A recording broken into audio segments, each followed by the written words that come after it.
পবিত্র ঈদ উপলক্ষে দৌলতপুর সমাজ উন্নয়ন সমিতির উদ্যোগে বসে আঁকা এবং বিভিন্ন ক্রীড়া প্রতিযোগিতা অনুষ্ঠান।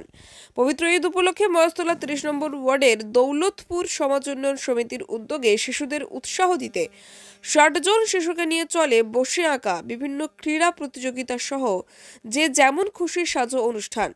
যে প্রতিযোগিতায় প্রথম, দ্বিতীয়, তৃতীয় হলে পুরস্কার দেওয়া হয়, তাদের পুরস্কৃত হয়ে হাসি ফুটল শিশুদের মুখে। গত বছর যে আমাদের প্রোগ্রাম হয়েছিল, আশা করি এবছরে আরও তার থেকে সাড়া পেয়েছি।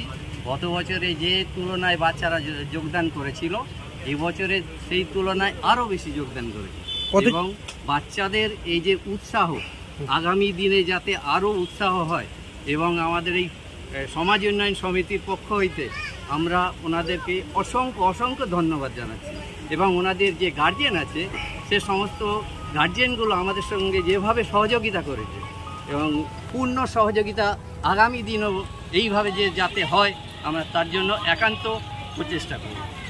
আমাদের এই পবিত্র ঈদ উপলক্ষে যে এই সুন্দর অনুষ্ঠানটি আয়োজন করেছি, এই যাতে আরও পুনরায় আবার ভবিষ্যতে করতে পারি তার জন্য প্রত্যেক আমাদের যে গ্রামবাসীবৃন্দ বা এলাকার সমস্ত জনগণ আমাদের যেভাবে সাড়া জাগিয়েছে সেই তুলনায় আবার নেক্সট ইয়ারে যাতে এইভাবে প্রোগ্রাম করতে পারি সেই আশা রাখছি।